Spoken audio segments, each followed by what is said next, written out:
Welcome to today's hearing, the Parliament of South Australia's Joint Committee on the Establishment of Adelaide University. My name is Dan Cregan. Mr Schacht to my right, the Honourable Reggie Martin, Lucy Hood, Member for Adelaide, Michael Brown, Member for Florey, our Executive Officers.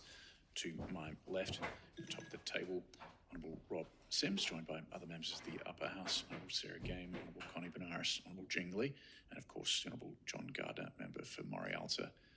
Mr Schacht, do you have an opening statement that you would wish to make? Yes. First of all, question to you, Mr Chair. Thank you for the invitation to come and give evidence to the committee.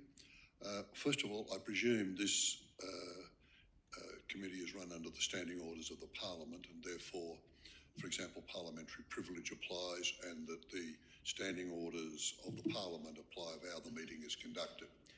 Yes. So, thank you. Not that I think I'll say anything that would require parliamentary privilege, but you'd never know. Never know. I haven't submitted a submission, but I do wish to make some opening comments and then open to question. First of all, I think it's only appropriate I declare my interest that may have a view about affecting my own view or people see. I have not a conflict of interest, but no wonder you're saying that because of what you've been involved in. First of all, I did study politics at Adelaide University 50 years ago. I never completed my degree. I went on to work for the Labor Party and the rest of that is history. Secondly, I went to Wattle Park Teachers College, which is the precursor to what is now the Murray Park part of University of South Australia. So I've got that history. I also want to point out to Mr Gardner in particular, as he knows, I'm an elector in his electorate of Morialta, and I live right next to Third Creek. And I am, with a group of residents in that area, are very keen about the protection of Third Creek. So we look at any help to overcome the pollution problems of the Horsnell Gully Quarry. We would help Mr Gardner on that, irrespective of this inquiry. I was a member of the Adelaide University Council as a seconded member from 2012 to 2014. I was invited onto that council by the then Chancellor, a former colleague of mine, Senator Robert Hill, and I served for those 2 years. And finally, I have been providing, over a period of 10 years, a scholarship to a first-year dentistry school student from a low economic social background in dentistry as a commitment as a result of being involved in the university. So I declare those interests because some people might say, well, no wonder you're saying that in view of this. First of all, now about my comments. First of all, I have not put a submission in because once I read the material that the universities declared of why they're in favour of the merger, I thought, well, all I would do is repeat in documentation. I agree with what they said, the thrust of it, the material and research as for it. So I didn't think it was necessary for me to just repeat in a document what they've already said. I should also point out that the first time I became interested in the merger issue was in 1988 when the Dawkins Revolution in tertiary education took place and there was the creation of the University of South Australia and by merging all those colleges of advanced education, the Institute of Technology, which became the University of South Australia. Flinders had already been established. People may not remember this. Tom Playford established it initially as the Bedford Annex of Adelaide University. Later on, Don Dunstan and Labor government turned it into Flinders University, based in the southern suburbs. So that was the beginning.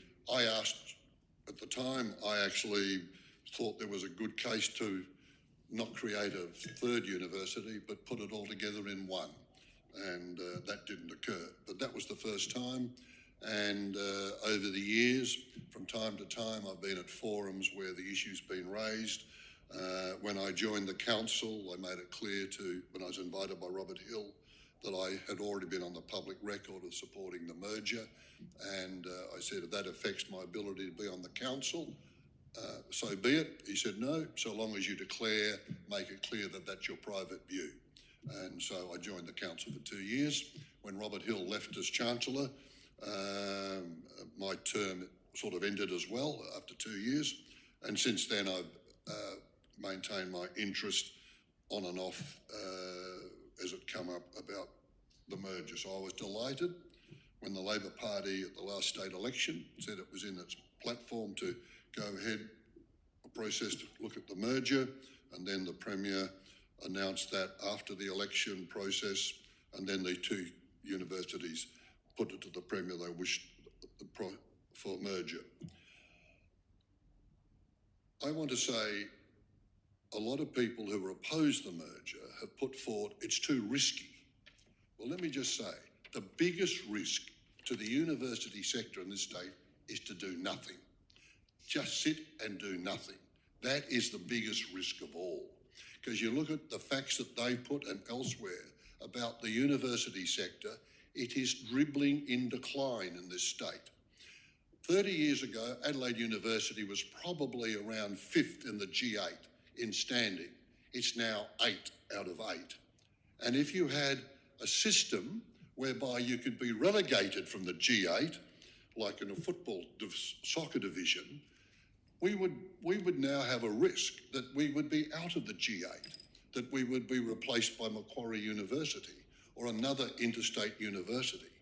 And if that meant South Australia did not have a G8 university, in my view, one way or the other, that would be for the state itself and for the university quite catastrophic. The risk, if we don't do anything, is that dribbling decline will continue.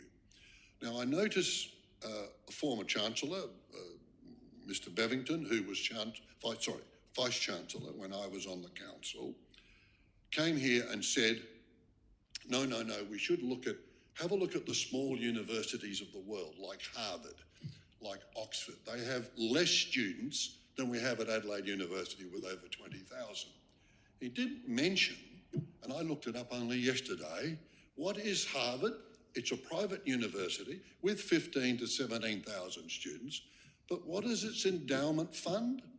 $49 billion US dollars, not million, billion. Every year, that university fund puts 500 million from that endowment fund into the running of the university and to provide large numbers of scholarships for people to attend that university. What is the endowment fund of Adelaide University at the moment? If you look at it in some ways, it'd probably be over 300 million, about this bit less for University of SA. There is no comparison. I then looked up Oxford and Cambridge. What is their endowment fund each? 7.8 billion pounds, or 12 to 13 billion Australian dollars. That means they have enormous financial power to do all sorts of things. And even I went to the list in America, US, there is a list of the state-owned universities. For example, Michigan State University, which is much bigger than what we're proposing, it has an endowment fund of 8 or 9 billion US dollars. Now, you cannot compete in the long term to say we're going to be like that. Finally, when I was on the council, and Mr. Bevington had only just started, he raised this issue of a smaller university. Well, the council didn't take kindly to that. Why? Because it was pointed out, under the federal government arrangements, whether you like it or not, your funding is based partly on the number of students you have attending. And if you reduce it by 5,000 to the Harvard number, we get less money. That would mean more staff would be sacked. So that didn't go ahead. That just dropped away, and we continued on over 5 years. Mr. Bevington also put it to this committee that you should wait till the Mary O'Kane review conducted for the federal government is completed next year.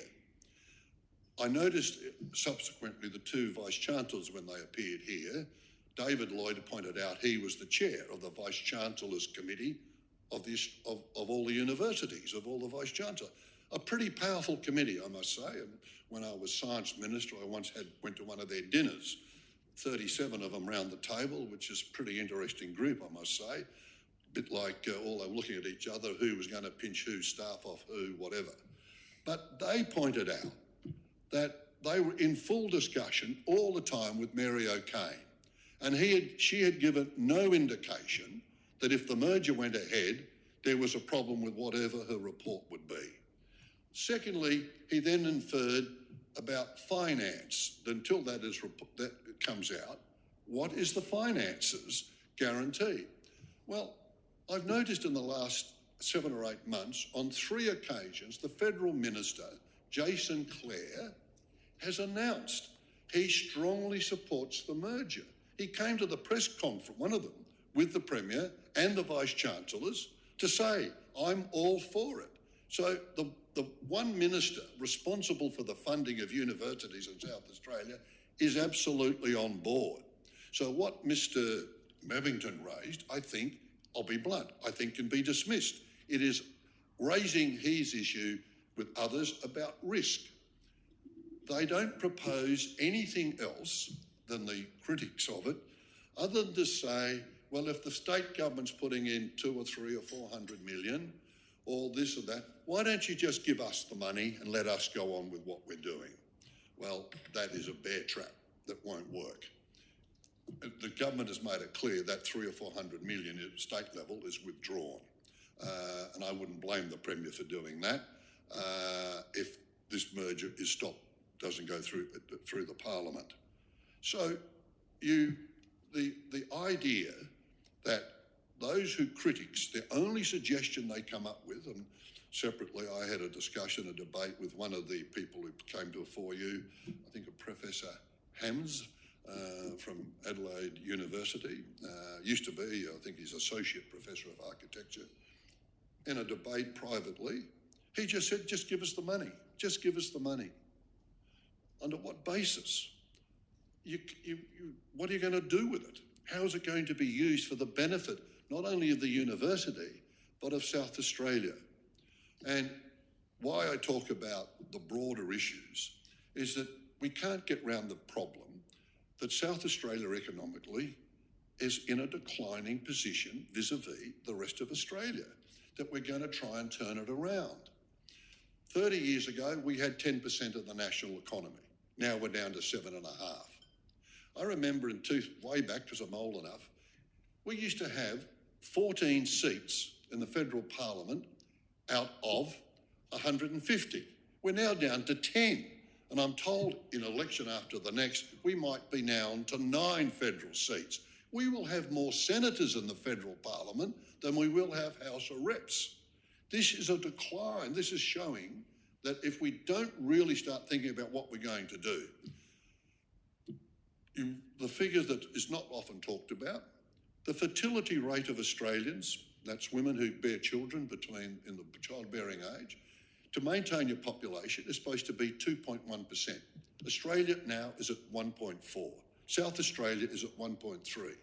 The only way we can maintain our existing population for all of Australia at 25 million is 300,000 immigrants a year, let alone what you think about the numbers. It means we need 30,000 for South Australia to maintain the position.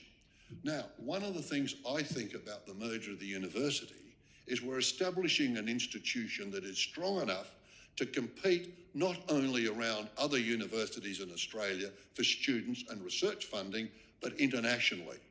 Someone told me, oh, it's good to have Uni SA and Adelaide Uni competing with each other. Well, it's a bit like two brothers fighting over who gets the dog's bone. It's nothing. It's the wrong competition model. The competition is we are fighting against the big universities in Australia and elsewhere. Even with the merger, we are only at 1.9 billion turnover. What's Monash? Nearly 3 billion. What's Melbourne? Almost at 3 billion. Those two universities are at 6 billion turnover every year. And even when we put Flinders in, South Australia is about 2.3 billion. When I was Science Minister, not for long, when I was on the council, I used to be in all the issue about research. One of the things you've got to understand, The research money is competitive. It's competitive from the ARC and the National Health and Medical Research Council. If we put up a proposal to get research money to do research, just say, on cancer research in the medical school, we might say, okay, Adelaide Uni, we'll put in $1.5 million for 3 years, and we ask the ARC or the medical, would you put in $5 million? Lo and behold, Melbourne turns up and it's got a much, much bigger number of medical research institutes attached to it. And they said, no, out of our $3 billion, we've put $5 billion in and we asked the feds for $2 million. Guess who gets the contract? That's only part of the worst problem. If they win it, they then look down at Adelaide or Uni SA and say, you missed out. There's 2 very good young research people in this area. They will then go to them and say, we've got a bigger research program over in Melbourne. Come and work for us and we'll give you an extra $25,000 a year, increased salary.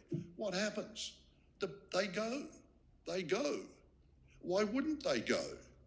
But it means we keep losing the best talent that we should keep. I have to say, on the 2 years I was on the council, and I still keep in touch, when I used to go around at the lower levels of the university into institute research areas, meeting younger staff, I was always inspired and confident. We have the talent here, until I then went to the council and saw the senior management, and I thought, oh, goodness me, what's going on? What are we doing to make these people an opportunity? I think the merger is a way to stop that brain drain, because we'll have a bigger opportunity to compete against the big states, the big universities, on these issues of research. I just give you we go back to the endowment. 3 or 4 years ago, Twiggy Forrest, we all know who he is, good, bad or ugly, he gave one day a cash cheque, I think it was close to $60 million, to the University of Western Australia. 60 million. No one in South Australia has ever come near. I think we've had a bloke called Mr. Pridham, gave $4 million to Uni SA, and the new meeting hall they have is called the Pridham Hall. And only last week, from the estate of Ian Wall and his widow, Pam Wall, founders of Codan, one of the most successful companies in South Australia, gave 4 or 5 million cash to the Adelaide University. That's great, fantastic. But we do not have enough people in that area of the Twiggy Forest to just give big bucks of money to the endowment. But what we can do with a merged university that's got an international profile is start trying to attract people from overseas or another part of Australia to give an endowment, because what we're doing is good, not because we're dribbling down. So that is one of the arguments I have. I also have an argument about what could the merged university do. There's some people are worried about job losses, quite rightly. When you restructure the waterside workers in the wharfies, you restructure car industry, people lose jobs, and people are always worried about their job. But I read the material, and it says over a period of time, there will be actually more jobs in the merged university combined than there are in the 2 separate ones. That, to me, if I was a member of the union, and I'm not, I would say, well, that is a long-term future for our union and our members. We're going to end up with 300 or 400 extra members. That would be fantastic. That's what I would think as a union member. Of course, the union has to respond to their existing members who are worried about their future jobs, of course. And there will be people who, when 2 law schools are put together, no argument, there's going to be one of the existing 2 heads of the law school is going to be not appointed. That happens already when contracts run out. People are not reappointed. But they do have, and the government's made it clear, and so has the university, there will be appropriate redundancy payments, their superannuation, all of those benefits. But in the long term, there will be more people. We've now got in the figures 6,000 full-time equivalent people are employed in the 2 universities. The biggest non-government sector employment in South Australia, bigger than any other private sector other than state government. And it should grow, and they will be good jobs. Above all, they will add intellectual stimulus to the community, having those people around. I'm chair of a thing called a festival called the private thing called the Soundstream Collective, run by a woman called Gabriella Smart, international pianist from Adelaide, who promotes new forms of composition for classical music for young composers coming out of places like the Elder and elsewhere. So I've had some interest in what the Elder is. Over the recent years, the Elder has cut back. A institution within the unit that's over 100 years old. But they've had to cut back, and it's self-fulfilling. Then as they cut back, they get less students. They cut back on the teaching staff, on staff to actually teach students how to play their instrument, how to compose music. I would see the merged university, out of that fund of 200 or 300 million, having an opportunity to put and have the Elder come back to where it should be, a major institution internationally on music, and therefore attract people to come and be there, to be teachers, come and have events that attract people to come and play, to perform. At the moment, the chair of, or the director of Elder is Anna Goldsworthy, an internationally famous pianist, also an internationally famous book writer. I imagine if you gave her a bit more of a budget, she would be able to do a lot more creative things where the future of the Elder is. That is an example. I admit my interest is affected by my interest in being involved in a non-for-profit music organisation. But I think that can be writ large. When you put this together and create more critical mass on size. Mr. Schacht, we might turn to questions. So I'm going to just, one last thing I want to finish off. I heard some of the questions of the previous witness, and people ask questions about what the Parliament should do to monitor, etc. On that point, I agree. I think that in the legislation, if it's not there, it can always be put in the draft.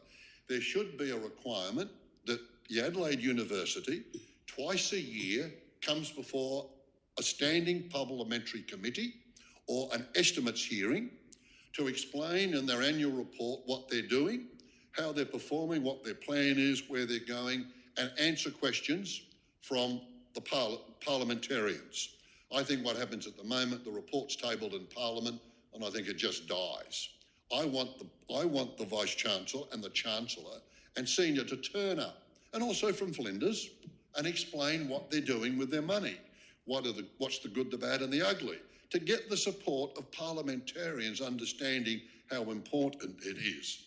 And of course at times there will be embarrassing questions, there will be difficulty. That's something I think the Parliament should insist on. And for example, why can't your present select committee become the standing committee that deals on reporting on university performance twice a year? I don't think the Minister or the Premier would have any, why they would have any problem, because the questions will be, what are you doing with the money? What are you doing to meet your own business plan? What are you doing to what the previous gentleman said about innovation? Innovation, but getting your research, the research, which is very good, how do you get it out to become wealth making in the community? We're going to turn to questions, Mr. Schacht. My opening remarks. I'm sorry I've gone a bit too long. Honourable Rob Sims.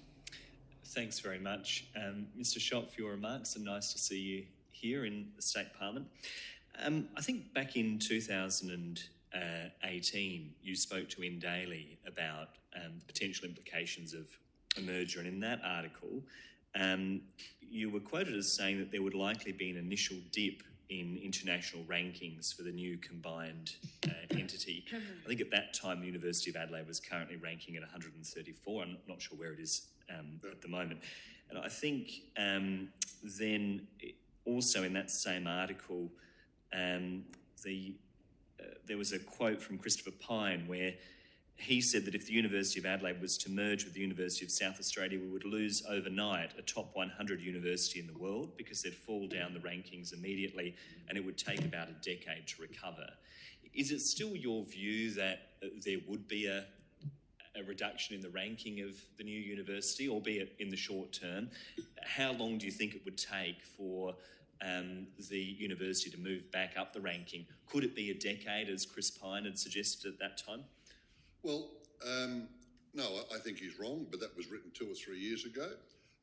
I did have a discussion, I think at a function at the Adelaide Uni with Peter Hoy. I raised this specific question. This is only 3 or 4 weeks ago. And he said, no, you don't take the rating of Adelaide, which is one rating is 85, some is 110 at the moment, and Uni SA is down in the 250s or somewhere. You don't put the two together, divide it in half and average it, so you come out at 170, 190. He said the way they do the ratings, you would end up a dip, we would probably drop below 100, right? Not below, above 100 in the going down, but very rapidly would come back. And once I looked at more material, I think, yes, I do accept there would be a dip for a year or so, but I would think if the university really got weaving within the merger time of 2026, within a couple of years, we would be back. If we stay where we are on the stuff that's been prepared, we're already slipped. We've got one year in the last 3 or 4 where we had on one measure, we got to 85. Every other time in the last 3 or 4 years, Adelaide Uni was always worse than 100. We got one good one. There are 3 different model people doing rankings. Only on 1 out of the 3 in the last 3 months did we get to 85. I hope that's the right trend, but I am cautious that if we stay where we are with the financial weakness of not having to grow in the area where we get more research, and the difficulty I finish on Mr. Sir, is there are one of the most rankings are based on research, not on teaching, because the teaching is much harder to measure, the quality of the teaching. And I don't have if brighter minds than me can't work out how to have the teaching model, how do you get for good teaching, I understand. But overwhelmingly, it's the research model that gets the ranking, and then that's used by the universities to go and attract students to come to this university or to any other university. And if we continue to stay for a period, even for a period or for a longer period, if there's no merger, Adelaide Uni doesn't get below 100 in the top 100, then we start losing students. But can I ask, just on that point, if in the short term we do tumble down the rankings, is that going to make it more difficult for this new university to recruit international students in particular? Well, I think that if they can see that the university's being merged and a new entity's coming out, and the university was able, in all those things they do to talk to new potential students, explain it. I think there might be some, okay, fine, we're going to a new body that's going to be bigger, more range of things to do, courses, etc. One of the things that's happening now, and I was on a trade mission 10 years ago, 12 years ago, to China. And on each of I think it was one of our ministers on the delegation, and the 3 universities turned up to go to a function in Shanghai, I think it was, to attract Chinese students. Well, what we found out is it couldn't help it. Each of these individual universities from South Australia said, we're the best, don't go to the other 2. So what we were having was beating each other up when we should have been beating up Monash or Melbourne. No, we're down to this little 3 universities. So that, to me, is destructive. But I guess my point is, if there's a short term, I accept your point that it may well be short term.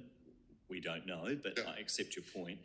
But if there were a reduction in the rankings, would that not make it more difficult for the new university to go to the international market and say, hey, come to South Australia? Because suddenly we may not have the ranking that we had before. Well, University of South Australia, who ranks 200 and whatever it is, 200s somewhere in the 200, and Flinders is around the same or a bit better. They don't have any. They're still attracting a lot of foreign students, etc. So I don't think there's going to be any significant change in coming. There may be other factors, like if the Chinese government decides again, we don't want you to go to Australia for geopolitical reasons. Well, that's nothing to do with the university. That affects all universities, etc. I understand from others that people do come to South Australia. It's cheaper to live here than in Sydney. And also, believe it or not, there is a fact that South Australia is a safer place to have your kids study than in a big city like Sydney or Melbourne. I don't know whether the perception is worse than the actuality, but that's one advantage South Australia has. And on the student thing, I just make this point. We have been very successful, going way back. When some years ago, we had a special speaker at Adelaide Uni. He was the former chairman, former CEO of Singapore Airlines. He was then the president of one of the big private banks in Singapore. He had attended Adelaide University in the late 60s, and he still talked. He came back to Adelaide favourably about Adelaide, the broader issue. I think he even barracked for one of the footy sides in the end, but he then came and spoke warmly about it. He then ensured that his own daughter came to Adelaide University. The big thing is the international level. Those international students ultimately pay a dividend back. Even if they don't stay here, they go back. And the last one I use on that, a visit to Cambodia in '88. I had a meeting with the then Hun Sen. He's just stepped down as Prime Minister. Not exactly a Democrat, but he didn't speak English. I didn't speak Cambodian. His interpreter introduced himself in perfect English, saying, yes, Mr. Chris, I know who you are from South Australia. I was under the Colombo plan, attended Adelaide University. So on the international level, those things work. Those things to get students.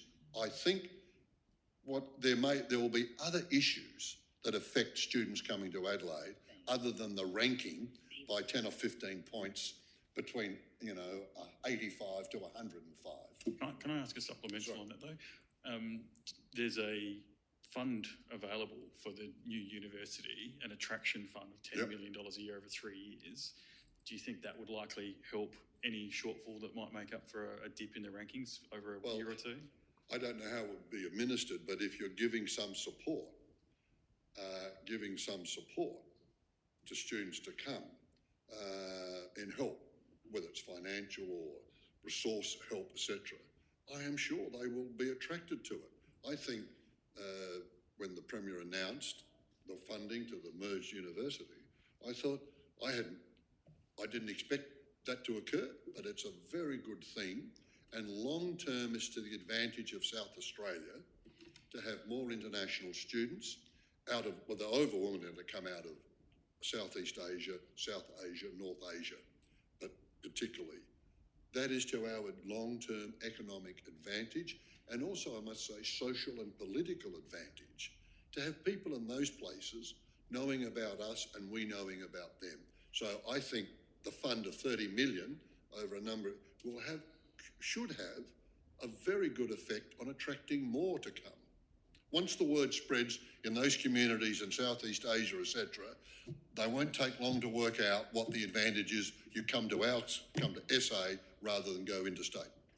Can I ask a supplementary, Chair? Oh, Very sorry, well. just on the back of the question that was just asked in relation to the ranking, isn't the point really that when you go down the path of excellence in terms of research and development, attaining grants and funding for that sort of stuff, that's really what's ultimately going to become attractive. The things that we're actually doing in those areas, that's going to then attract more international students potentially.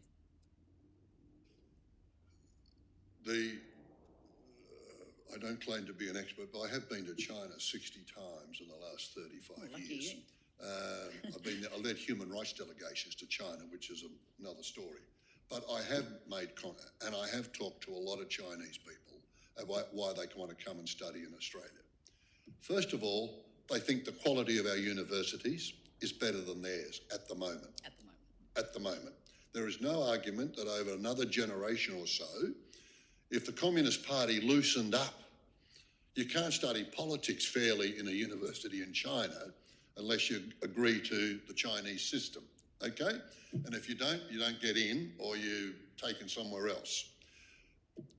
I've been told by even a student 10 years ago from the Adelaide University, elected from one of the student reps on the council, he was doing a PhD here, Chinese background. He said, for another 25 years, it will still be desirable. But he said, if change occurs in China, it will be the university, people will stay. But he said a lot will want to come anyway, just for the experience of wanting to be international in their jobs going area and having a non-Chinese degree. So, but I think that is still quite a way off. It may be picked up by coming from other countries in Southeast Asia or India, etc., or the subcontinent area. One way or the other, unless, as I said this the other day, I was interviewed by ABC radio evening host, what's his name, on ABC every night, who was against the merger. He interviewed me and he said, well, if the students stop coming to your university, I said, if a tsunami comes up St Vincent's Gulf and wipes out all the universities, that's a risk, true. Or the risk we have an earthquake and we're all demolished. I said, the idea that you say that the Chinese won't come is a problem for all of universities in Australia, so we ought all face the problem. This is a get back to raising innocuous risk of the merger. As I say, I go back to, if you don't merge, the risk of doing nothing is worse long-term for South Australia. So I don't know whether I've fully answered that question. I've gone on too long already, I'm sorry. No, not at all. Thank you for your very practical overview today. That's very helpful for all of us. Member for Moralta. Thank you very much for coming in today. I'm intrigued by the suggestion of the ongoing parliamentary committee, and I'm sure that the 10 of us will reflect on that. Well, I hope you do. I mean, Very hard to get this one, to be honest. Look, No. Well, it was. I think the first time that that's been suggested, but I think it's worthy of us thinking about in the context of if a fund is to be created, especially. I was actually going to change the conversation slightly towards one of the other interests you identified at the start. Part of the proposal is obviously the purchase of the McGill site, which you get you're to see making every good day. fun with politically, I see there in my electorate. I wouldn't characterise like that. I think that you'll see great nuance and straightforwardness in the presentation that I've had. I was actually just going to ask a very straightforward question, and if the government is to master plan the eastern half in the short term and the western half 10 years down the track, as a local resident, what do you see as being critical for the government to consider in that context? Well, I acknowledge this afternoon you've got the Mayor of Campbelltown, Jill Whittaker.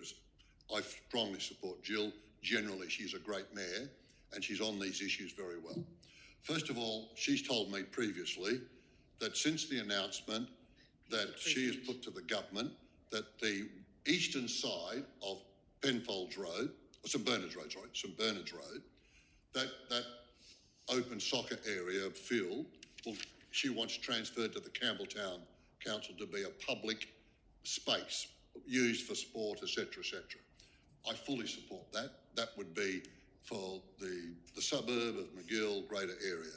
On the western side, where the campus actual buildings are, I walk through there 3 times a week doing my fitness walk to stay alive. And it's a beautiful site, absolutely beautiful, with Third Creek running through, diagonally through it.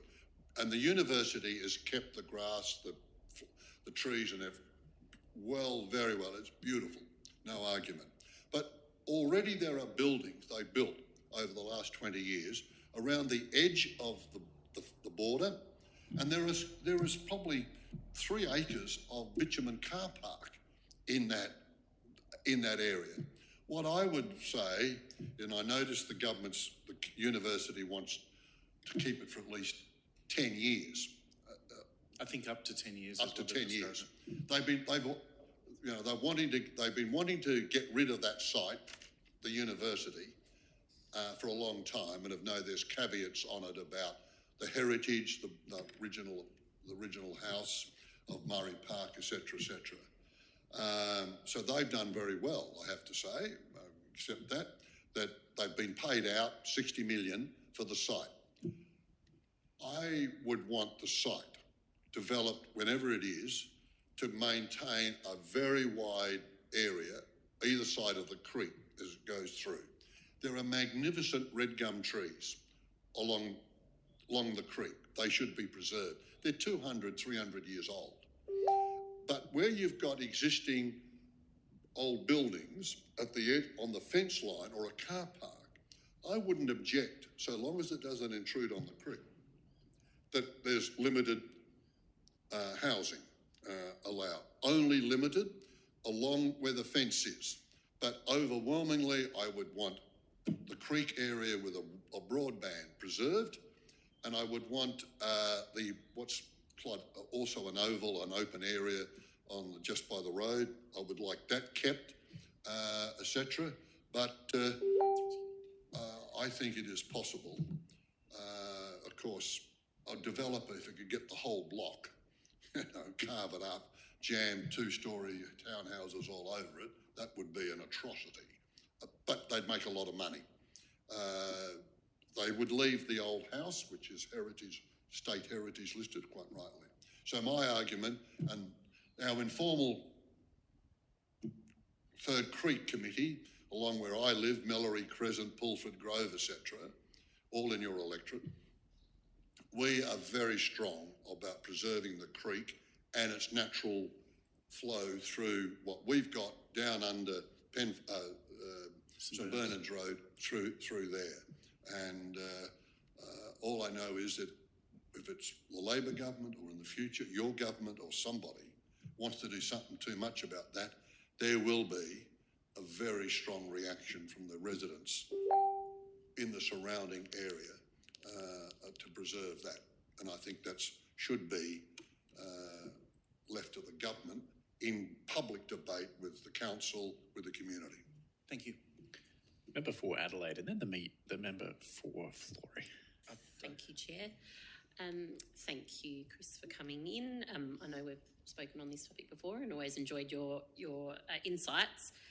My question is regarding, I guess, your experience being on the council. You would have understood the concerns that have been raised over the years in regards to academics and perhaps job security within the current universities as it stands now. So I guess my question is, why would you maintain the status quo when already that insecurity exists?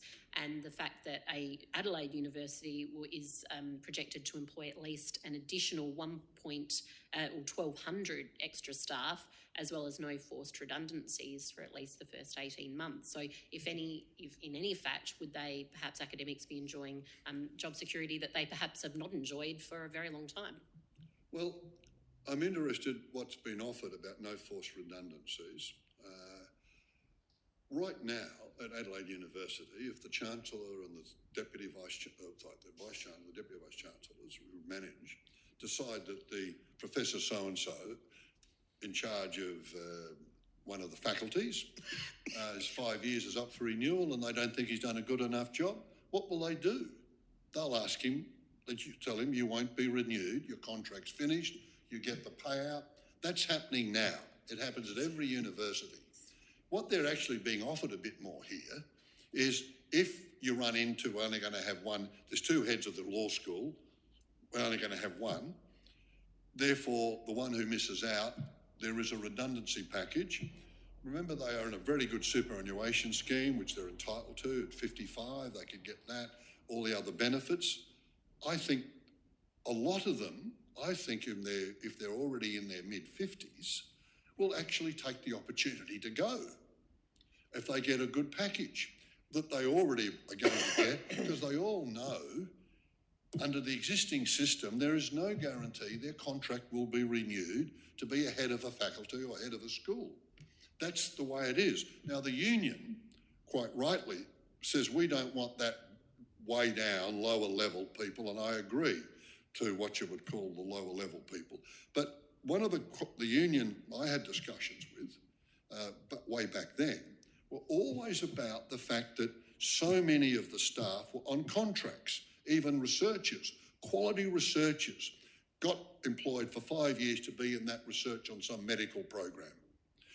But they were, when it finished, there was no guarantee they'd be continued at the university because the money, that program had stopped, had run out, unless they got more. So there is that uncertainty already there in the university structure, and I'm quite sympathetic to the fact that there should be a balance between who's on contract and who gets more permanent. I don't believe everybody should be guaranteed a permanent position at Adelaide University or any university from the age of 25 till they retire at 60. Most other people don't get that because otherwise you might just clag things up. There's not renewal enough. So you've got to keep a balance.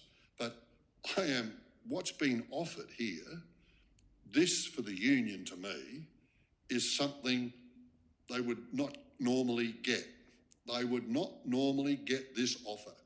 Now, some bean counters over in the finance department of State Treasury might say, gee, this is too generous, we could save, etc., etc. Whether you're Labor or Liberal, you know what it's like in the bean counter in Treasury and finance. They might say this is too generous. But I think it's reasonable that and then in the long term, they end up a lot more jobs. Then we might only have one job that will go. We won't need 2 vice-chancellors. We'll have 1. That will save $1 million a year in about 3 years' time, and I think that's okay. I think $1 million for a vice-chancellor of any university when the Prime Minister of Australia gets $500,000 is a bit ridiculous, but then I'm an old-style bloke. Just supplementary, would you support capping the Vice-Chancellor's salaries as part of any new institution? Yeah, sure. I would. There we go. I would. I think it's got out of hand that what they do is, I'm Vice-Chancellor of X university, bloke over the road at Y, he's got a Chancellor, he's got an extra 100,000. I should get the same, irrespective of their performance, etc. I don't, but that's the leapfrogging occurs. So there's hardly a Chancellor in Australia now that's getting less than $1 million. There are some very small units, they might be on 800,000. I think Jason Clare, as the federal funding minister, might one day want to say to the vice-chancellors and above all of the chancellors, listen, this is getting out of hand. You're using a leapfrogging old-style trade union concept. The vice-chancellor are a pretty powerful trade union, let me tell you. There's 37 of them, pretty powerful. But they all look at each other and say, Fred down the road's getting 200,000 more. Why can't I get it? Because the status of our university is affected, Chancellor, if I don't get the same amount of money. And I just think that isn't. If I was Jason Clare, but I'm not, he's the minister, I would say that needs review and that ought to be issued on funding model of how you arrive at the structure of these vice-chancellor.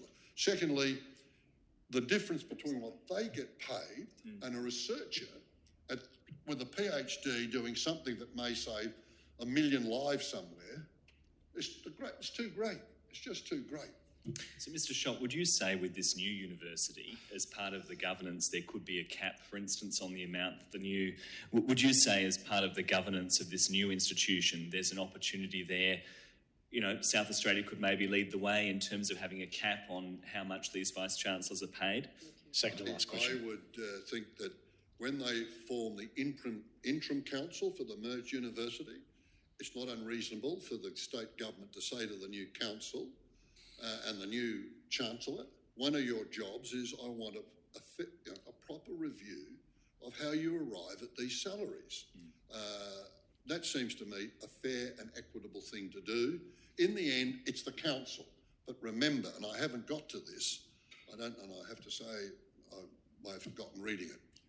The council, when we get to the proper formation of the council, in my view, should be made up of two components. One, of all the representatives of the staff, etc., alumni and students. They should be up to about half. The other half that is appointed at the moment through, I think it's as complicated as getting elected as Pope, as to how do you get the others elected, is that the Chancellor has a meeting with a committee he forms of non-people, to recommend when there's a vacancy on the council to him who he can appoint. And then he goes to the government and it's just a rubber stamp, someone gets appointed. I noticed that on the council that those people came through that process were actually a pretty selective group. And I noticed that many of them, very keen on being on the council, some of them had grandfathers on the council. It was like on Adelaide, it's part of your duty of noblesse oblige. You serve on the council for a period of time. I wouldn't say that they look like retirees from the Adelaide Club or the Queen Adelaide Club, because some of those people, the business people who were there, were strongly in favour of the merger, even 10 years ago. But I think the government outright should just publicly appoint those members of the council and do it publicly and say, we've appointed Fred Smith because we believe blah, blah, blah. And then there's a debate. Is it a good person or not? That's open and for a period. Secondly, you have the rule that no one can serve more than 10 years. That is absolutely should be firm. And you shouldn't automatically just appoint people just because previously they had a degree from Adelaide University. I think there is a good case to say some people who don't have a university degree from Adelaide, more diversity, and if you want more diversity in the multicultural area, by definition, you're not going to get people with a degree in Adelaide. Mr. Schott, I'm going to turn to the member for Flora for the final question. Thank you for coming in today, Chris. I just wanted to ask a quick question. I want you to expand on something you were saying before about your passion as a local resident for local creeks and open space. Do you remember when it was that you first became aware that the University of South Australia might want to divest itself of that property at McGill? It'd be a few years ago. How many? It wasn't when I was on the Adelaide Uni Council, but it would have been at least 5 or 6 years ago. 5 or 6 years ago. And I got that information indirectly out of UniSA. Right.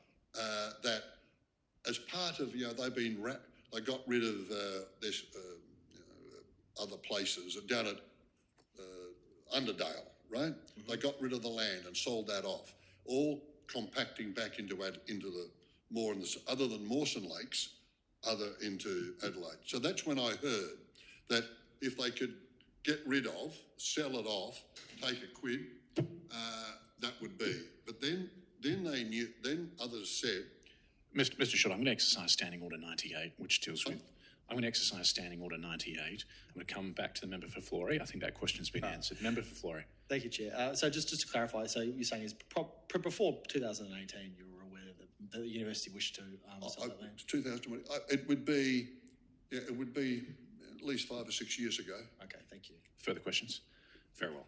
Thank you,